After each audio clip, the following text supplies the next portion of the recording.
Antologi Pembacaan Firman Tuhan yang Maha Kuasa.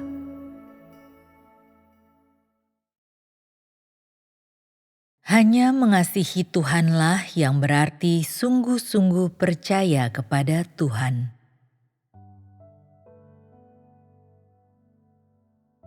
Saat ini, ketika engkau berupaya mengasihi dan mengenal Tuhan, di satu sisi, engkau harus menanggung kesusahan dan pemurnian, dan di sisi lain engkau harus membayar harganya.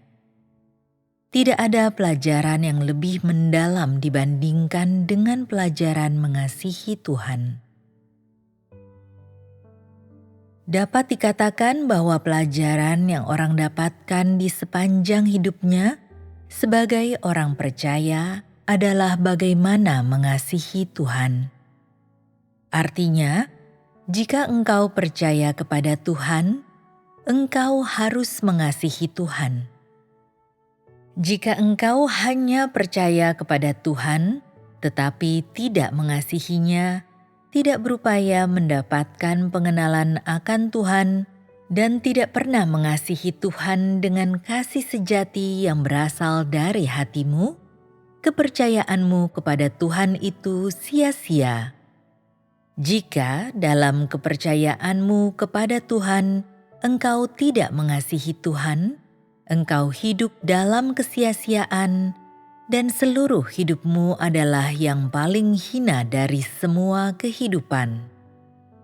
Jika di sepanjang hidupmu engkau tidak pernah mengasihi atau memuaskan Tuhan, apa gunanya engkau hidup? Apa gunanya kepercayaanmu kepada Tuhan? Bukankah itu upaya yang sia-sia? Artinya, jika orang-orang percaya dan rindu mengasihi Tuhan, mereka harus membayar harga. Alih-alih mencoba bertindak dengan cara tertentu secara lahiriah, mereka seharusnya mencari pemahaman sejati di lubuk hati mereka. Jika engkau bersemangat untuk menyanyi dan menari, tetapi tidak dapat mempraktikkan kebenaran, dapatkah engkau disebut mengasihi Tuhan? Mengasihi Tuhan mengharuskan pencarian akan kehendak Tuhan dalam segala hal dan menuntutmu untuk menyelidiki lubuk hati ketika sesuatu terjadi kepadamu. Engkau harus mencoba memahami kehendak Tuhan dan mencoba melihat apa kehendak Tuhan dalam suatu masalah, apa yang Ia harapkan dapat engkau capai, dan bagaimana engkau harus memperhatikan kehendak-Nya. Misalnya, sesuatu terjadi yang mengharuskanmu menanggung kesusahan. Pada saat seperti itulah engkau harus memahami apa kehendak Tuhan dan bagaimana harus memperhatikan kehendak-Nya. Engkau tidak boleh memuaskan diri sendiri. Pertama-tama, kesampingkan dirimu. Tidak ada yang lebih hina daripada kedagingan. Engkau harus berusaha memuaskan Tuhan dan harus memenuhi tugasmu. Dengan pemikiran seperti itu, Tuhan akan memberimu pencerahan khusus dalam masalah ini, dan hatimu pun akan mendapat penghiburan. Entah besar ataupun kecil, ketika sesuatu terjadi kepadamu, engkau harus mengesampingkan dirimu terlebih dahulu dan menganggap kedagingan sebagai sesuatu yang paling hina dari semuanya. Semakin engkau memuaskan daging, semakin tak terkendali kedaginganmu. Jika engkau memuaskannya pada saat ini, di kali berikut Ia akan menuntut lebih banyak, dan dengan berlanjutnya hal ini, engkau akan semakin mengasihi daging. Daging selalu memiliki keinginan yang berlebihan dan selalu menuntutmu untuk memuaskannya dan menuntutmu untuk menyenangkannya dari dalam, entah itu dengan makanan yang kau makan, pakaian yang kau pakai, dalam hal engkau kehilangan kesabaran, atau menuruti kelemahan dan kemalasanmu sendiri.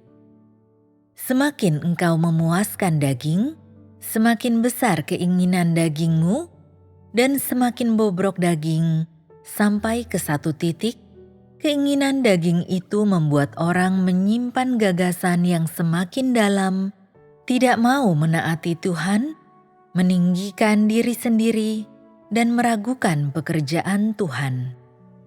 Semakin engkau memuaskan daging, kelemahan daging menjadi semakin besar. Engkau akan selalu merasa tidak ada yang bersimpati dengan kelemahanmu. Engkau akan selalu meyakini bahwa Tuhan sudah keterlaluan, dan engkau akan berkata, "Mengapa Tuhan begitu kejam? Mengapa Ia tidak mau memberi orang kelonggaran?" Ketika orang terlalu memanjakan daging dan terlalu menyayanginya, mereka kehilangan diri sendiri.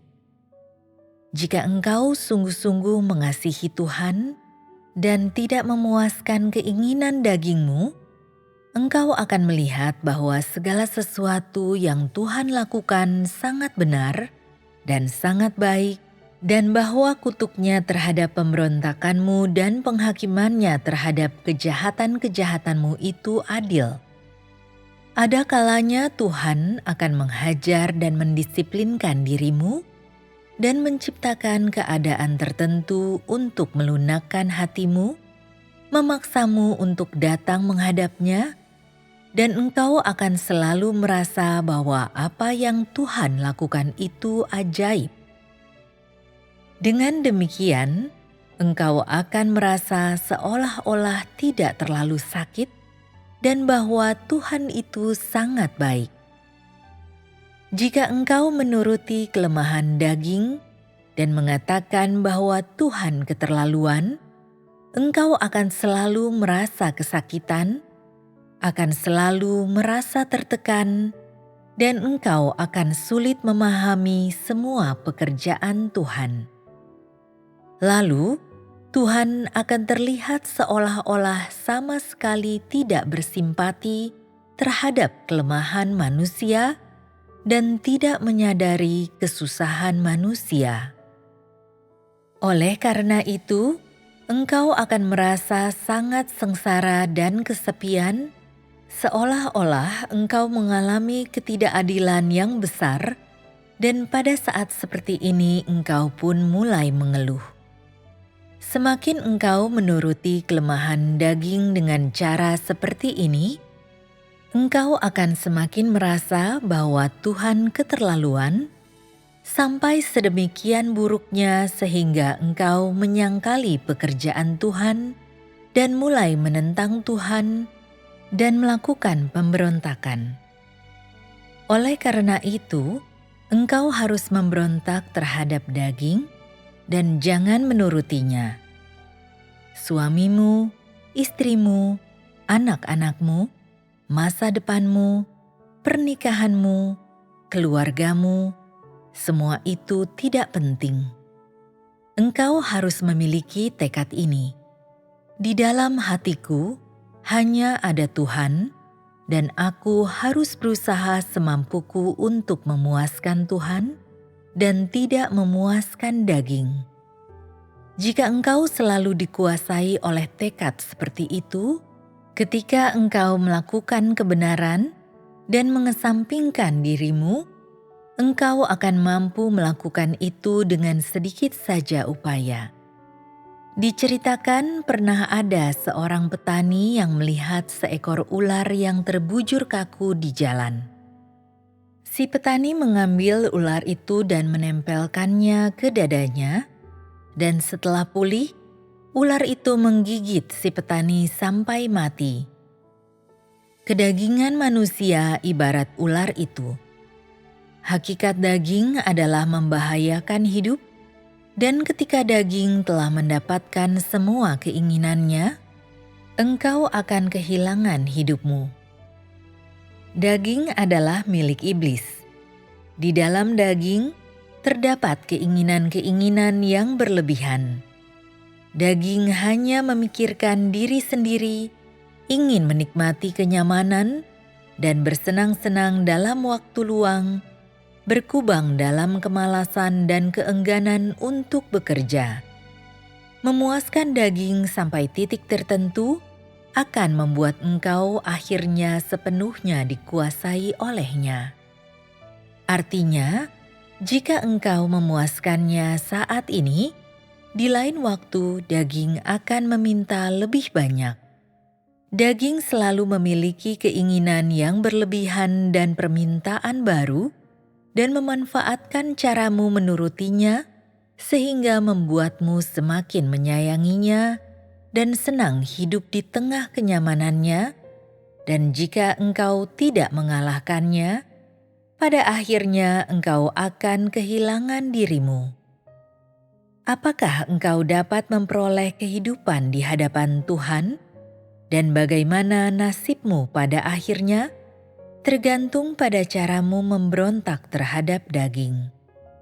Tuhan telah menyelamatkanmu, memilihmu dan menentukanmu dari semula, tetapi jika saat ini engkau tidak mau memuaskannya, engkau tidak mau melakukan kebenaran, engkau tidak mau memberontak terhadap daging dengan hati yang sungguh-sungguh mengasihi Tuhan, pada akhirnya engkau akan menghancurkan dirimu sendiri dan akan menanggung kesakitan yang dahsyat. Jika engkau selalu menuruti daging, perlahan-lahan iblis akan sepenuhnya menguasaimu dan meninggalkanmu tanpa kehidupan atau tanpa jamahan roh, sampai tiba harinya engkau menjadi gelap sepenuhnya di dalam dirimu. Ketika engkau hidup dalam kegelapan, engkau sudah ditawan oleh iblis, engkau tidak memiliki Tuhan lagi, dan pada saat itu engkau akan menyangkali keberadaan Tuhan dan meninggalkannya. Oleh karena itu, jika engkau ingin mengasihi Tuhan, engkau harus membayar harganya dengan cara menanggung kesakitan dan kesusahan. Tidak perlu semangat dan susah payah yang hanya lahiriah, tidak perlu lebih banyak membaca dan menyibukkan diri. Sebaliknya, engkau harus mengesampingkan hal-hal dalam dirimu, pikiran yang berlebihan, kepentingan pribadi, pertimbangan, gagasan, dan motivasimu sendiri. Inilah kehendak Tuhan. Penanganan Tuhan terhadap watak luar orang juga merupakan salah satu bagian dalam pekerjaannya. Misalnya, penanganan sifat kemanusiaan orang yang tidak wajar secara lahiriah, atau gaya hidup dan kebiasaan mereka, cara-cara dan adat istiadat mereka, serta penerapan mereka secara lahiriah dan gairah mereka. Namun, ketika ia meminta orang melakukan kebenaran dan mengubah watak mereka, yang ditangani terutama adalah motivasi dan gagasan dalam diri mereka. Hanya menangani watak luarmu tidaklah sulit. Hal itu seperti memintamu untuk tidak menyantap makanan yang kau sukai, dan itu mudah. Namun, hal yang berkaitan dengan gagasan dalam dirimu itu tidak mudah dilepaskan. Engkau sendiri harus memberontak terhadap dagingmu, membayar harga, dan menderita di hadapan Tuhan. Ini terutama berlaku juga pada motivasi orang. Dari sejak percaya kepada Tuhan sampai saat ini, orang telah menyimpan banyak motivasi yang tidak benar. Ketika engkau tidak melakukan kebenaran, engkau merasa semua motivasimu benar, tetapi ketika sesuatu terjadi kepadamu, engkau akan melihat bahwa ada banyak motivasi yang tidak benar dalam dirimu. Oleh karena itu, ketika Tuhan menyempurnakan orang, Ia membuat mereka menyadari bahwa ada banyak gagasan dalam diri mereka yang menghalangi pengenalan mereka akan Tuhan. Ketika engkau menyadari bahwa motivasimu salah, ketika engkau berhenti bertindak menuruti gagasan dan motivasi pribadimu, dan ketika engkau dapat menjadi saksi bagi Tuhan, serta berdiri teguh di posisimu dalam segala hal yang terjadi kepadamu, ini membuktikan bahwa engkau telah memberontak terhadap kedaginganmu. Ketika engkau memberontak terhadap daging, akan ada pertempuran dalam dirimu yang tidak terelakkan. Iblis akan mencoba dan membuat engkau mengikutinya, akan mencoba dan membuat engkau mengikuti gagasan daging dan memelihara ketertarikan daging. Tetapi perkataan Tuhan akan mencerahkan dan menerangimu dari dalam, dan pada saat ini, tergantung dirimu apakah mengikut Tuhan atau mengikut iblis.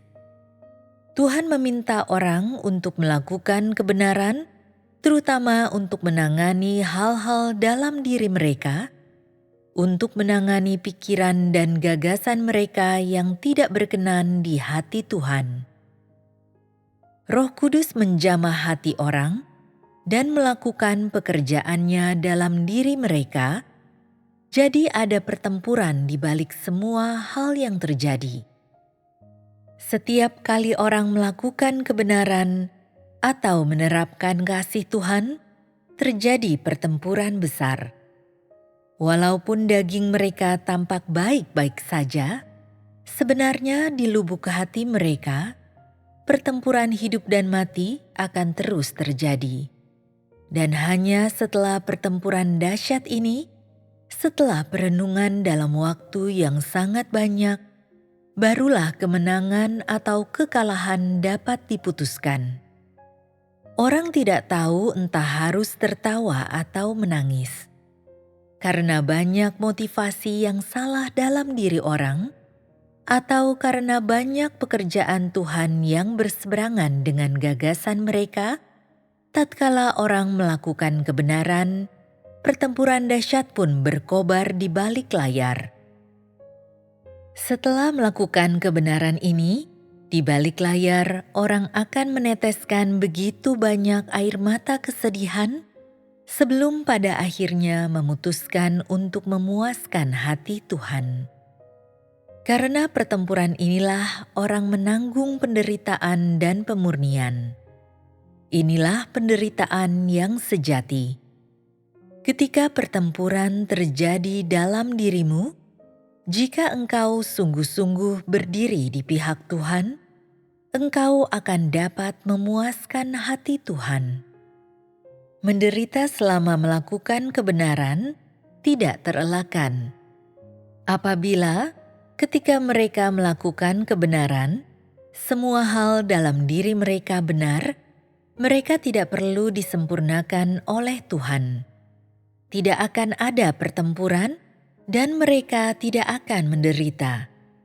Karena ada banyak hal dalam diri orang yang membuatnya tidak sesuai untuk dipakai Tuhan, dan daging memiliki banyak watak pemberontak, orang harus belajar dengan lebih bersungguh-sungguh bagaimana memberontak terhadap kedagingan. Inilah yang Tuhan sebut penderitaan yang Ia minta untuk dijalani manusia bersamanya. Ketika engkau menghadapi kesulitan, bergegaslah berdoa kepada Tuhan. Ya Tuhan, aku ingin memuaskan-Mu. Aku ingin menanggung kesusahan ini sampai akhir untuk memuaskan hati-Mu.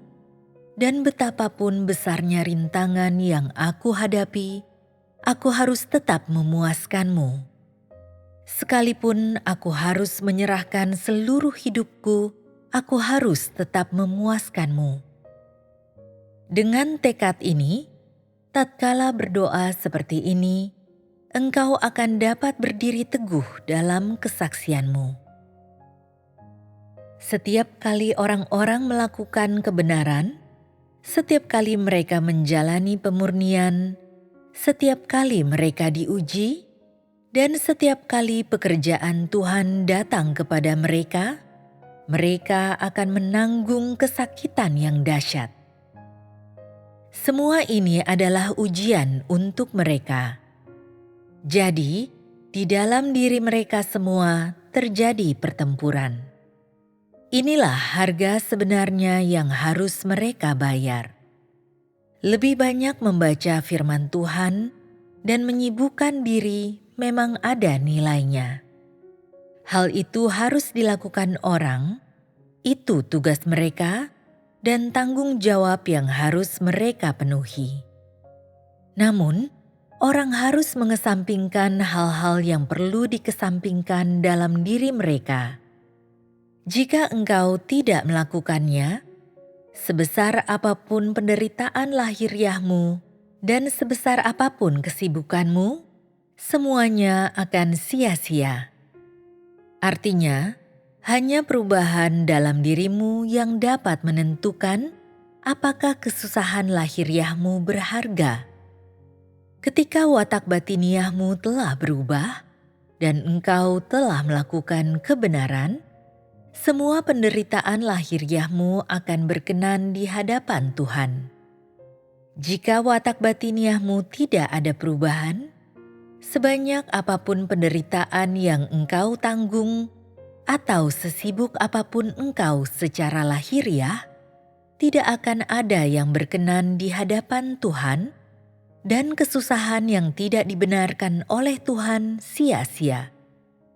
Dengan demikian, berarti atau tidaknya harga yang telah engkau bayar ditentukan oleh apakah ada perubahan dalam dirimu atau tidak, dan ditentukan oleh apakah engkau melakukan kebenaran dan memberontak terhadap motivasi dan gagasanmu sendiri untuk mendapatkan kepuasan kehendak Tuhan, pengenalan akan Tuhan, dan kesetiaan kepada Tuhan atau tidak. Sesibuk apapun engkau, jika engkau tidak pernah memberontak terhadap motivasimu sendiri, hanya mengupayakan kegiatan dan semangat lahiriah, dan tidak pernah memperhatikan hidupmu, kesusahanmu itu akan sia-sia. Jika dalam lingkungan tertentu ada sesuatu yang ingin engkau katakan, tetapi di dalam dirimu engkau merasa tidak baik mengatakannya, karena itu tidak berguna untuk saudara-saudarimu dan mungkin akan menyakiti mereka, engkau tidak perlu mengatakannya. Engkau lebih memilih untuk merasa sakit di dalam dirimu, karena perkataan ini tidak dapat memuaskan kehendak Tuhan. Pada saat seperti ini, terjadi pertempuran dalam dirimu, tetapi engkau bersedia menderita kesakitan dan melepaskan apa yang engkau sukai. Engkau bersedia menanggung kesusahan ini demi untuk memuaskan hati Tuhan. Walaupun engkau akan menderita kesakitan di dalam dirimu, engkau tidak menuruti keinginan dagingmu, dan hati Tuhan akan terpuaskan. Engkau sendiri akan merasa terhibur di dalam dirimu. Seperti inilah sesungguhnya membayar harga itu, dan inilah harga yang Tuhan inginkan. Jika engkau berlaku seperti ini, Tuhan tentu akan memberkatimu. Jika engkau tidak dapat mencapai ini, sebanyak apapun pemahamanmu atau sefasih apapun engkau berbicara, semua itu tidak ada artinya. Jika dalam jalan mengasihi Tuhan, engkau dapat berdiri di pihak Tuhan ketika Ia bertempur melawan iblis, dan engkau tidak kembali kepada iblis, engkau akan memperoleh kasih Tuhan, dan engkau akan berdiri teguh dalam kesaksianmu.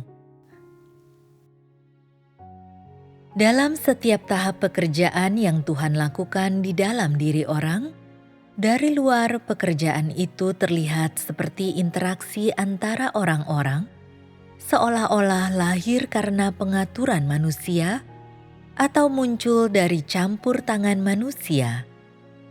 Namun, di balik layar, setiap tahap pekerjaan dan semua yang terjadi adalah pertaruhan yang iblis buat di hadapan Tuhan, dan orang-orang harus berdiri teguh dalam kesaksian mereka bagi Tuhan.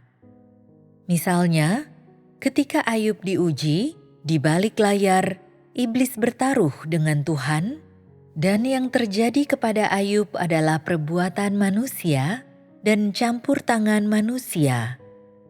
Di balik setiap tahap yang Tuhan lakukan di dalam dirimu, terdapat pertaruhan antara iblis dengan Tuhan.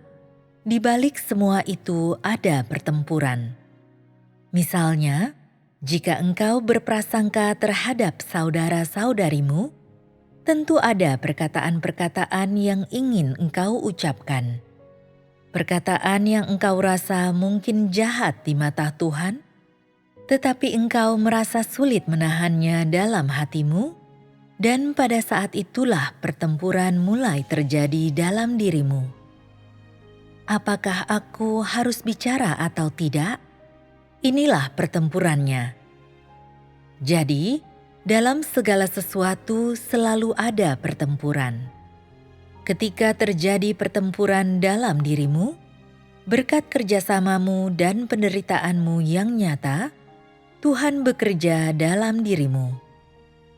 Pada akhirnya, di dalam dirimu engkau mampu mengesampingkan masalahmu itu, dan tentu saja kemarahanmu pun akan padam.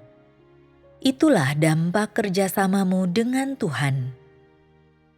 Ada harga tertentu yang harus engkau bayar untuk segala upaya yang engkau lakukan.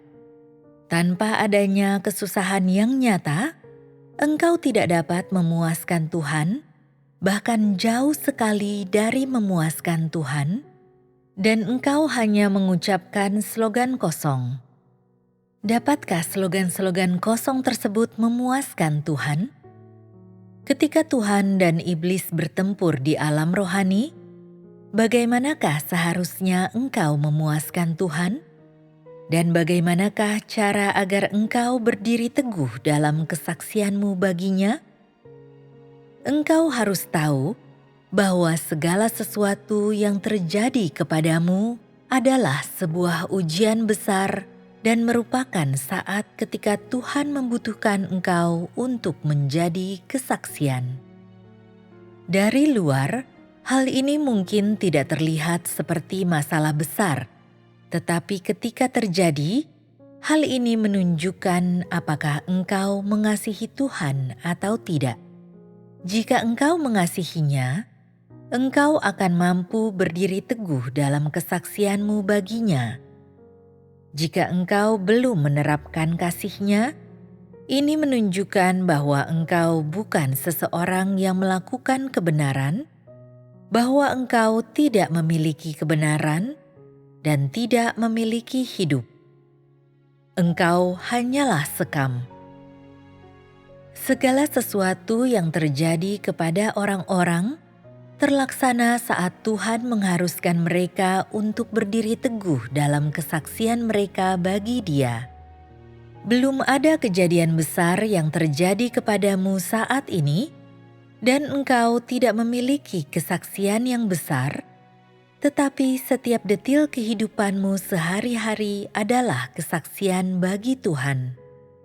Jika engkau dapat membuat saudara-saudari, anggota keluarga, dan semua orang di sekitarmu kagum, jika pada suatu hari orang yang tidak beriman datang dan mengagumi semua hal yang engkau lakukan, dan melihat bahwa semua yang Tuhan lakukan ajaib, engkau telah menjadi kesaksian. Walaupun engkau tidak memiliki pengertian dan kualitasmu rendah, melalui penyempurnaan Tuhan atas dirimu, engkau akan mampu memuaskan hatinya dan memperhatikan kehendaknya. Orang lain akan melihat pekerjaan besar apa yang dapat ia lakukan kepada orang-orang dengan kualitas terburuk. Orang-orang dibuat menjadi mengenal Tuhan dan menjadi penakluk iblis dan menjadi orang yang setia kepada Tuhan sampai tingkat tertentu. Jadi, tidak ada yang lebih pemberani daripada kelompok orang ini. Ini akan menjadi kesaksian terbesar. Walaupun engkau tidak mampu melakukan pekerjaan yang besar, engkau mampu memuaskan hati Tuhan. Orang lain tidak dapat mengesampingkan gagasan mereka, tetapi engkau dapat. Orang lain tidak dapat menjadi kesaksian bagi Tuhan melalui pengalaman nyata mereka, tetapi engkau dapat menggunakan tingkat pertumbuhan dan tindakan nyatamu untuk membalas kasih Tuhan dan memberikan kesaksian yang bergaung baginya. Hanya ini yang bisa dianggap benar-benar mengasihi Tuhan. Jika engkau tidak mampu melakukan ini, engkau tidak menjadi kesaksian di antara anggota keluargamu, saudara-saudarimu, atau di hadapan orang-orang dunia. Jika engkau tidak mampu menjadi kesaksian di hadapan iblis, iblis akan menertawakan engkau. Iblis akan memperlakukan engkau sebagai lelucon, sebagai mainan. Iblis juga akan sering mempermalukanmu dan membuatmu gila.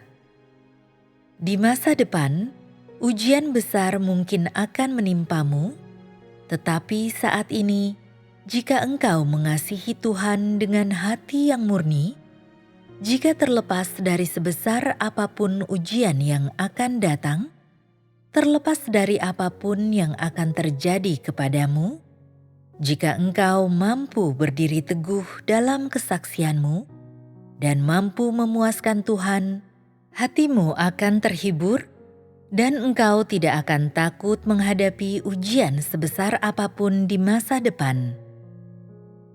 Engkau tidak dapat melihat apa yang akan terjadi di masa depan. Engkau hanya dapat memuaskan Tuhan melalui keadaan yang terjadi sekarang.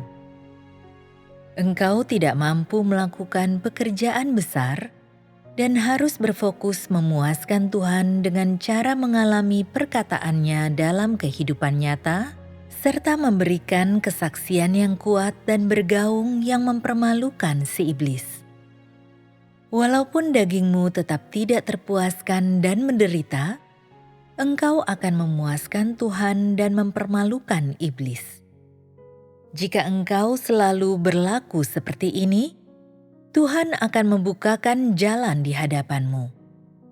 Ketika suatu hari nanti datang ujian yang besar, orang lain akan jatuh, tetapi engkau akan mampu berdiri teguh. Karena harga yang telah engkau bayar, Tuhan akan melindungimu sehingga engkau mampu berdiri teguh dan tidak jatuh. Jika sehari-hari engkau selalu melakukan kebenaran dan memuaskan Tuhan dengan hati yang sungguh-sungguh mengasihinya, Tuhan pasti akan melindungimu selama ujian di masa depan. Walaupun engkau bodoh, memiliki tingkat pertumbuhan yang rendah, dan kualitasmu rendah, Tuhan tidak akan membeda-bedakan engkau.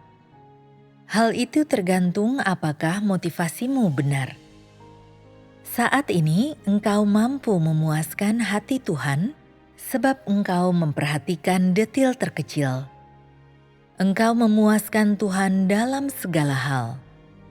Engkau memiliki hati yang sungguh-sungguh mengasihi Tuhan. Engkau memberikan hatimu yang tulus kepada Tuhan. Meskipun ada beberapa hal yang tidak dapat engkau pahami, engkau dapat datang ke hadapan Tuhan untuk memperbaiki motivasimu, mencari kehendak Tuhan, dan melakukan segala hal yang diperlukan untuk memuaskan hati Tuhan. Barangkali saudara-saudarimu akan meninggalkanmu, tetapi hatimu akan memuaskan Tuhan. dan engkau tidak akan mengingini kesenangan daging. Jika engkau selalu berlaku seperti ini, engkau akan dilindungi ketika ujian besar menimpamu. Keadaan batiniah seperti apa dalam diri orang-orang yang menjadi tujuan ujian ini? Ujian ini ditujukan untuk orang-orang dengan watak pemberontak di dalam dirinya yang tidak mampu memuaskan hati Tuhan. Ada banyak hal yang cemar di dalam diri orang-orang dan banyak kemunafikan sehingga Tuhan harus memberi mereka ujian untuk memurnikan mereka. Namun, jika pada saat ini engkau dapat memuaskannya, ujian di masa depan akan menyempurnakanmu. Jika pada saat ini engkau tidak dapat memuaskannya, ujian di masa depan akan mencobaimu, dan tanpa sadar engkau akan jatuh. Pada saat itu, engkau tidak akan mampu menolong dirimu sendiri, karena engkau tidak dapat mengikuti pekerjaan Tuhan dan tidak memiliki tingkat pertumbuhan yang nyata. Oleh karena itu, jika engkau ingin dapat berdiri teguh di masa depan, puaskanlah hati Tuhan dengan lebih baik dan ikutlah Dia sampai akhir. Pada saat ini, engkau harus membangun landasan yang kuat. Engkau harus memuaskan Tuhan dengan melakukan kebenaran dalam segala hal dan memperhatikan kehendak-Nya. Jika engkau selalu berlaku seperti ini, akan terbentuk landasan di dalam dirimu dan Tuhan akan menganugerahkan kepadamu hati yang mengasihinya dan Ia akan memberimu iman.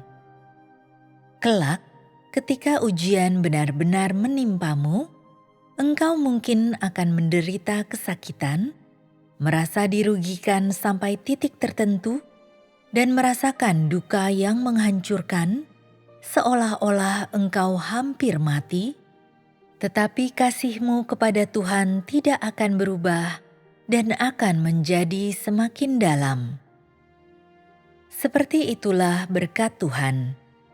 Jika engkau dapat menerima semua yang Tuhan katakan, dan melakukannya pada saat ini dengan hati yang taat, engkau pasti akan diberkati Tuhan. Dengan demikian, engkau akan menjadi seseorang yang Tuhan berkati dan yang menerima janji-Nya.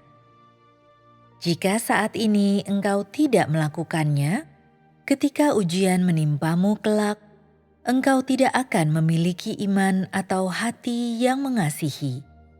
Pada saat itu, ujian akan menjadi pencobaan. Engkau akan terjerumus di tengah godaan iblis dan tidak memiliki sarana untuk melepaskan diri. Saat ini, engkau mungkin dapat berdiri teguh ketika ujian kecil menimpamu, tetapi engkau belum tentu mampu berdiri teguh ketika ujian besar menimpamu kelak. Beberapa orang sombong dan berpikir bahwa mereka telah mendekati sempurna.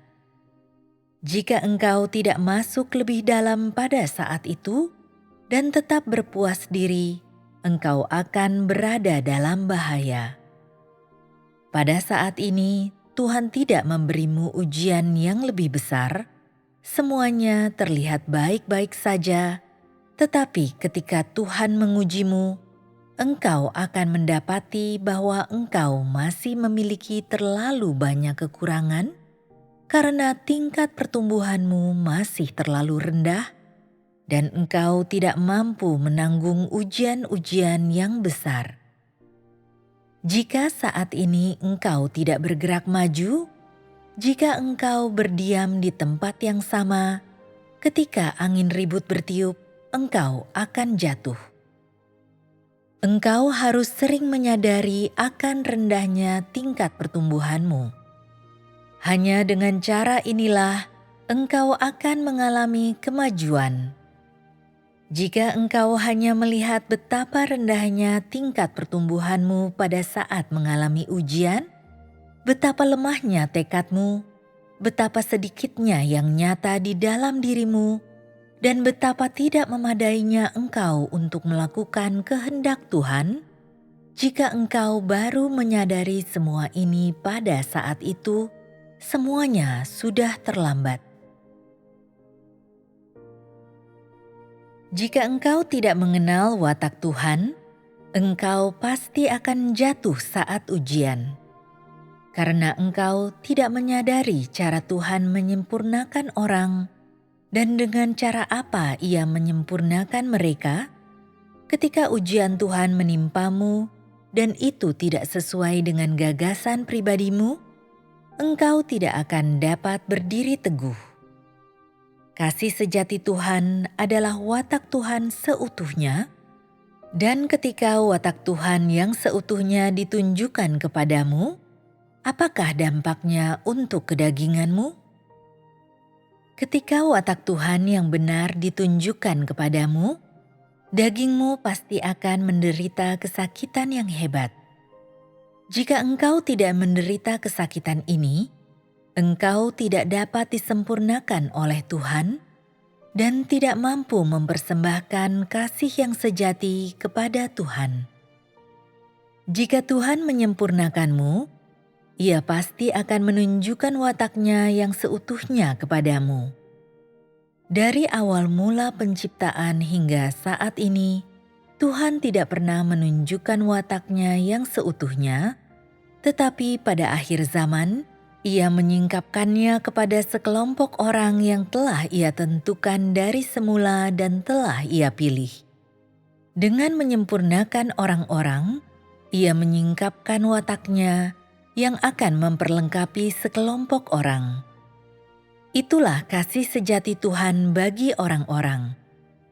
Mengalami kasih Tuhan yang sejati menuntut orang untuk mau menanggung kesakitan yang dahsyat dan membayar harga yang tinggi. Hanya setelah itu, barulah mereka akan dijadikan milik Tuhan dan dapat memberikan kasih sejati mereka kembali kepada Tuhan, dan barulah hati Tuhan akan dipuaskan.